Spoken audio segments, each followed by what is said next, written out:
when I was expelled, my message, they said, what is your message to your Republican colleagues? And my message to them is a message I want to share with you. I'd just been kicked out of my job in this unprecedented expulsion. I said, I want my Republican colleagues to know that I'm fighting for their children and grandchildren too.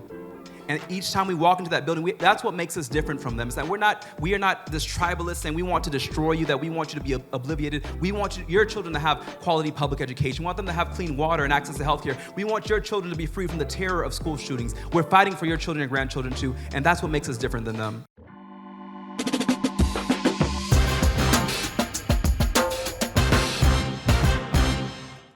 Okay, how many people actually live in Davidson County? All right, okay. Now, who lives in Justin's district? All right. You've got some constituents in the room. Okay. Well, thanks everyone for being here. Thank you for being here.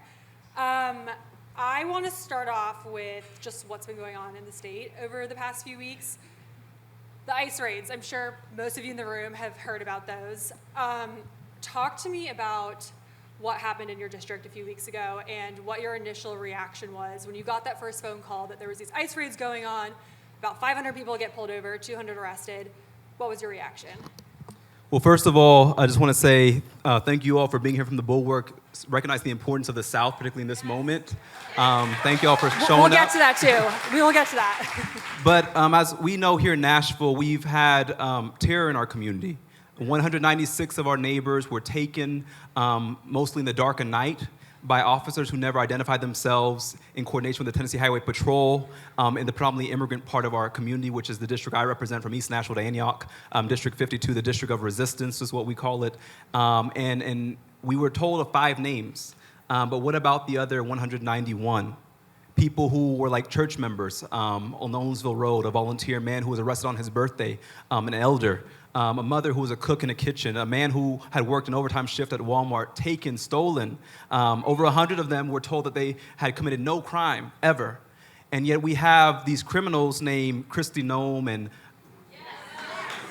Andy Ogles and Gino Bulso and Jack Johnson telling us that they are criminals because 5 people they said were committed a crime. If that was the case, then the Republican Party would be called a criminal party because we have Glenn Casta charged with over a dozen felonies. We have Brian Kelsey convicted and charged of felonies. We have Scotty Campbell, who resigned, the vice chairman of the Republican caucus, for committing sexual harassment. We have Jeremy Durham, who resigned because dozens of cases of sexual harassment and now just charged with DUI. If they want to talk about criminality, they don't need a press conference. The Republicans in Tennessee need a mirror. Well, that's what they need. You mentioned Andy Ogles. And the other Justin mentioned his press conference that he had over the holiday weekend. And I want to read this tweet that he posted. He tweeted, and this is at our mayor, Freddie O'Connell, who, of course, he's now saying he wants a congressional investigation into how the mayor handled these ICE raids. He tweeted, "If you're helping violent gangs destroy Tennessee by obstructing ICE, you belong behind bars." What can local officials do in this situation to help the immigrant community when you have someone like Ogles tweeting that at our mayor? Yeah.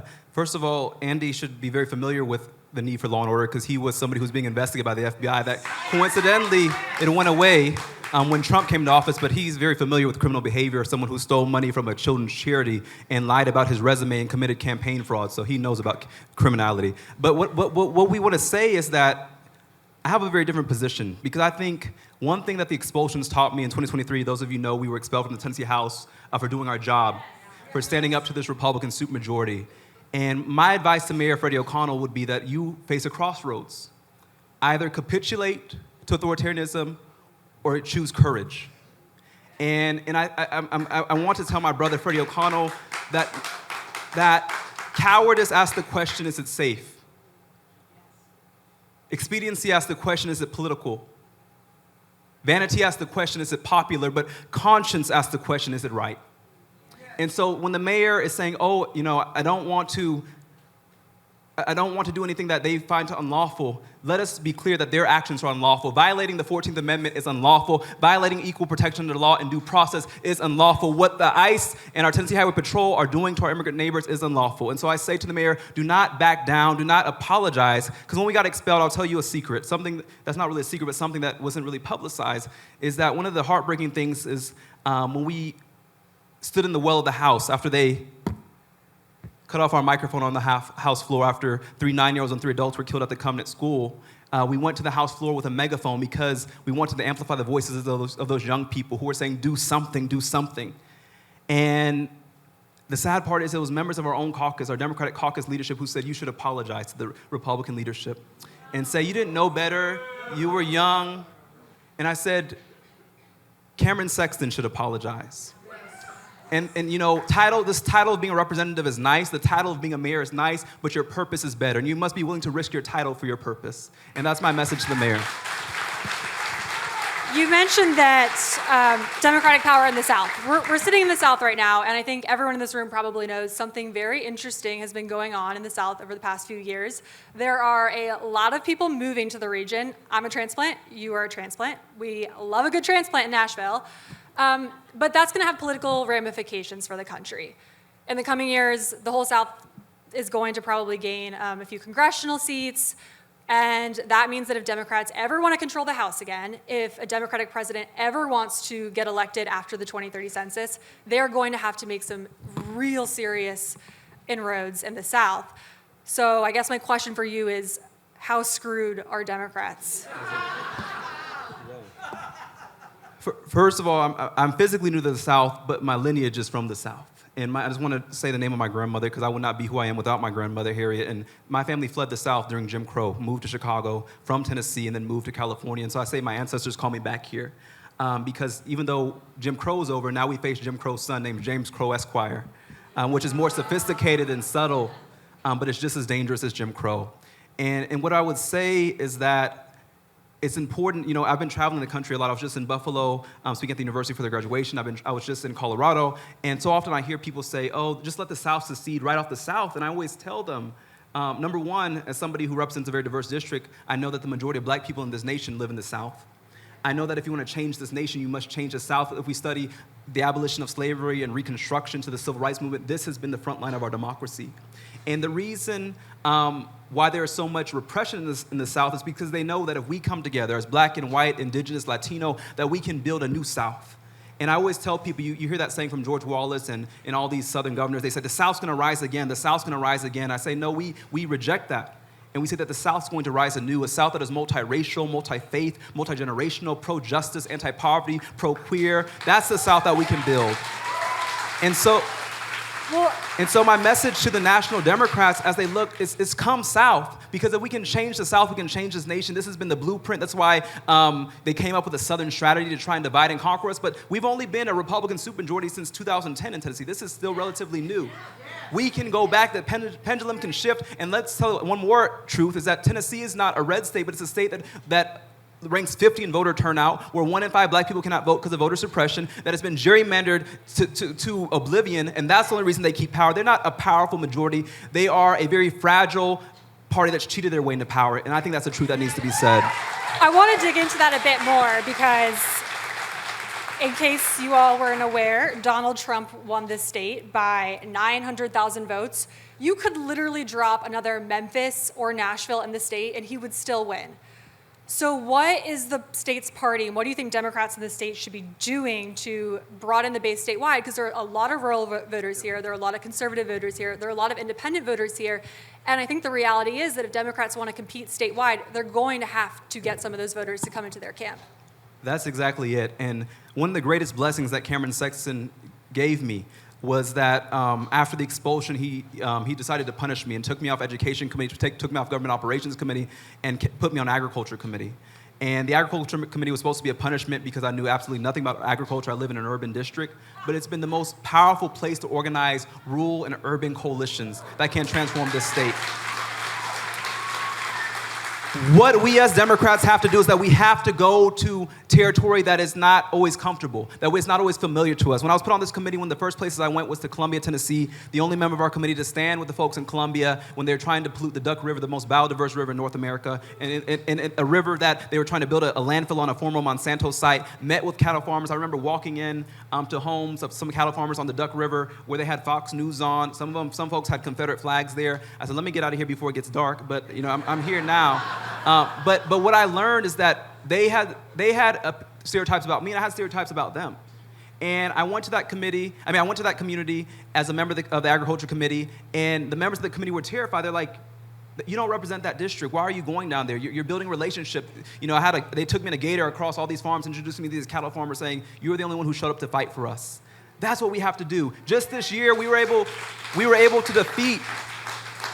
This is some good news. This year, we were able to defeat one of the worst bills this session. It was a bill to give immunity to Bayer, who now owns Monsanto, when our farmers get cancer and Parkinson's and sick from their pesticides. And Rusty Grills tried to push this bill through. We worked with Republicans in those communities, farmers who said, we thought you were just this extremist. They told us that you just want to burn the Capitol down. We didn't know you. And I said, this is how we can win. It's by going and lifting up these ideas of what I call agrarian populism. That's how we're going to transform this state. And I have hope. Because once I got back from these counties, every time I get back from Pulaski, Columbia, we had a rally down in Bradley County, one of the reddest counties. One of the Republicans tweeted, I didn't know there was this many Democrats in our county.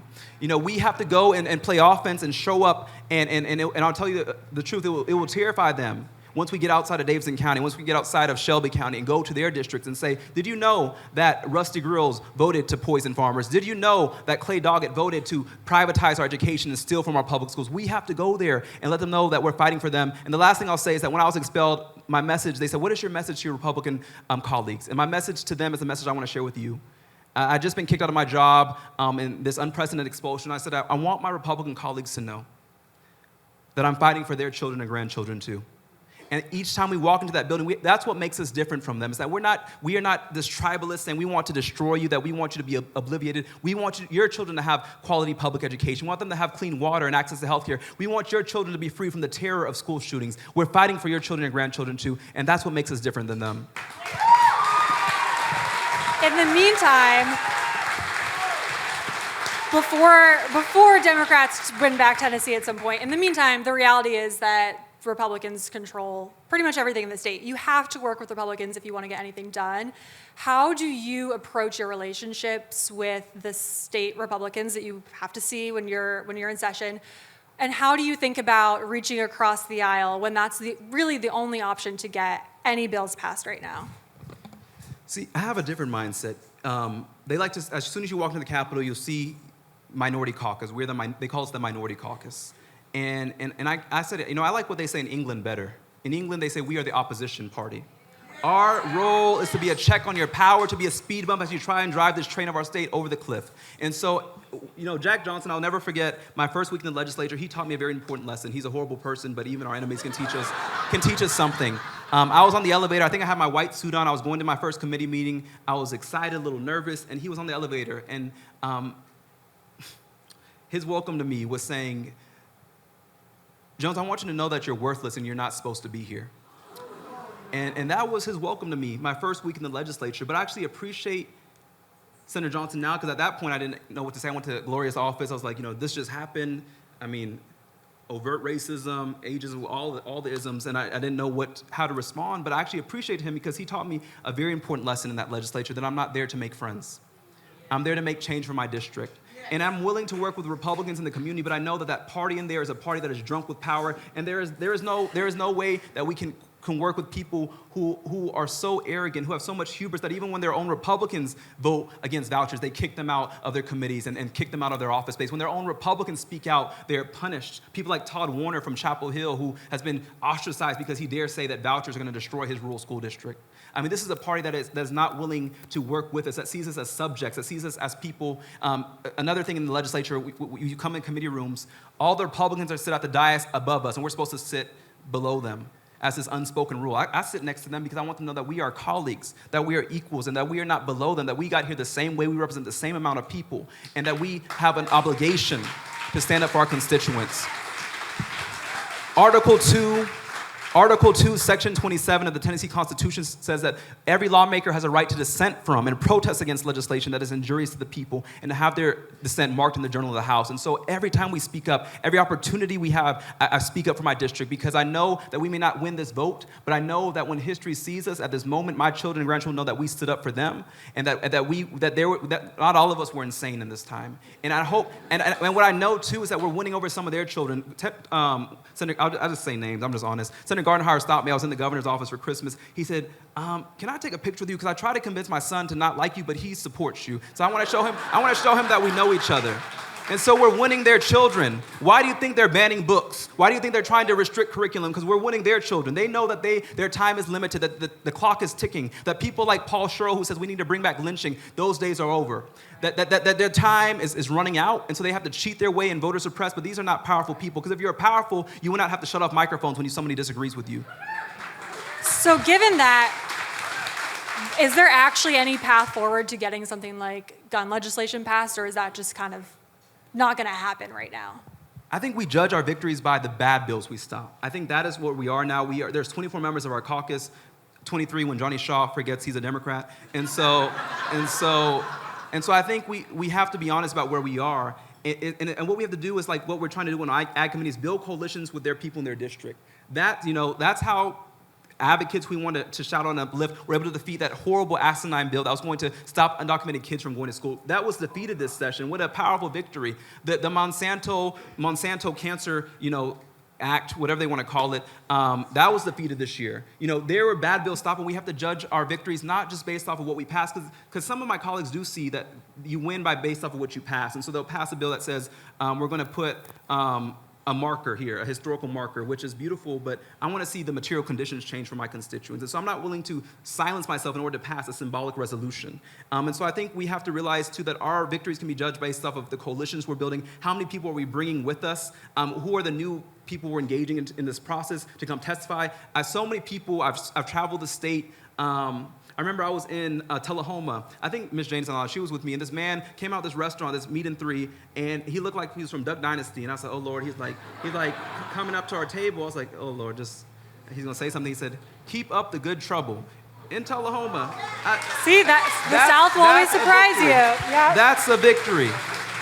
When we win over their people, when we play offense, when we let them know that we are building a coalition that can defeat this coalition of hate and fear and division by building a coalition based off of solidarity and showing up for each other, I think that's how we judge our victories. And I think that the tide is going to shift because they're getting so arrogant with power that even their own voters, Republicans are saying, defecting and saying, this is getting too extreme for me. And I think this voucher bill is going to help us. I think, this what's happening at the federal level, 25% increase price on fertilizer because of these tariff wars. So many of our farmers had these grants with USAID that have been cut. Now they're struggling with their soybeans. Where are they going to send these? I mean, they're hurting too. And so I think this is the opportunity not to say we were right, we told you so, but to say welcome to this movement.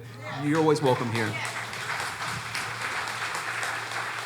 I've got one more question for you, and then we'll invite our friends back up. But when you got kicked out, that was obviously a moment for you to, you had this huge national profile. You had this ability to raise money on the national level.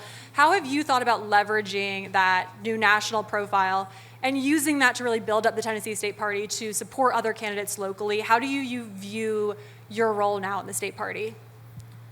I think my loyalty is to the movement. And so just this past election, some people who we recruited to run who won are my dear sister, Shondell Brooks, who lost her son in the Waffle House mass shooting, the first woman of color to represent her district, a powerful advocate for common sense gun laws. We were able to recruit it. Even Democrats said someone like that could not win that district. I said we have to change the face of who is in power, who are in these halls, and so she won. We had our dear sister, Gabby Salinas, the first Latina member of the Democratic caucus to be elected. So we're changing the face of the party, bringing in people who are closer to the pain, should be more proximate to the power, and changing the tradition of what it means to be a lawmaker. And so that's what we're doing. I think that is where my loyalty is too, is because I want to see people who are not doing it just for a title, but who are doing it, who have the heart and who are willing to risk something, because that's what is required of this time. It's not to do something that's comfortable. That our democracy requires disruption. People who are disruptive, even with their mere presence, even with their mere story, to say that, hold on, we dissent. We offer an alternative narrative to your dominant narrative of fear and oppression. And I think that's what we have to do.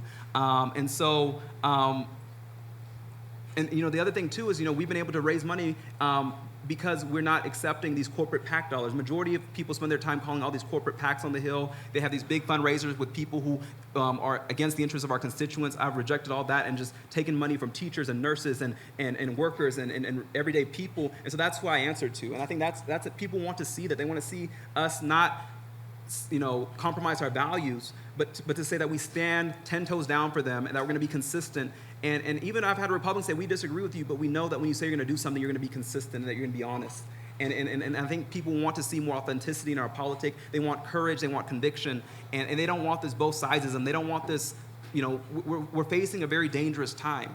And I think we won't be apologetic for how bold we are in our response, but we will be apologetic to future generations by how timid we are when our democracy is on fire, when the House is on fire, when things are collapsing all around us. We'll be apologetic for what we didn't do as opposed to what we did do. And so when I took a megaphone out of my pocket, was it in decorum? Was it a violation of House rules? They say it was.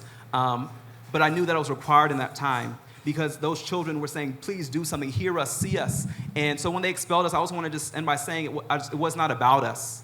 It was about the people who showed up, mostly young people, who showed up in the largest number since the civil rights movement, demanding better of our government. Children and young people who can never unsee what they saw that day, who really transformed that place to a point where the Republicans ended session early because they were terrified of these young people. And they've now surrounded the Capitol and troopers. You have to have tickets to sit in the gallery. They all these processes to keep the people out the people's house. And the reason they're doing that is because that year, those young people were effective. They were powerful. And power only responds when it's threatened. And so they knew that was effective. They knew that they're on the losing side of history. They've lost a generation. And so now they're trying to hold on to power. And as we say in the South, a dying mule kicks the hardest. This mule of white supremacist patriarchy and of terror, of plantation politics is dying. And so they're trying to kick with everything they have to hold on to power. But we know that we're going to build a circle larger than they can even keep us out, and that we're going to bring some of their folks in. And I really have hope in this season as I've traveled that something is happening right now. People are being awakened. There's a reckoning happening. And I'm hopeful for 2028. I'm hopeful for 2030. I know that Tennessee's going to shock the nation. I know that together, when I see a room like this, I know that if we as we show up, continually build community, I know that we can transform Tennessee. And that if we can transform Tennessee, we can transform this nation. Hey guys, it's Tim and Sarah. We're here with my frenemy, John Lovett from Love It or Leave It. June is Pride Month, and we're going to be live in D.C. on June 6th for World Pride for a very special live show fundraiser featuring the three of us, plus some gay special guests. Crooked and the Bulwark will be donating the proceeds from this fundraiser to the Immigrant Defenders Law Center to support Andre Romero, the makeup artist who the Trump administration wrongly disappeared to El Salvador and who is currently being held in Secot. Go to crooked.com/events. And we will see you all on June 6th.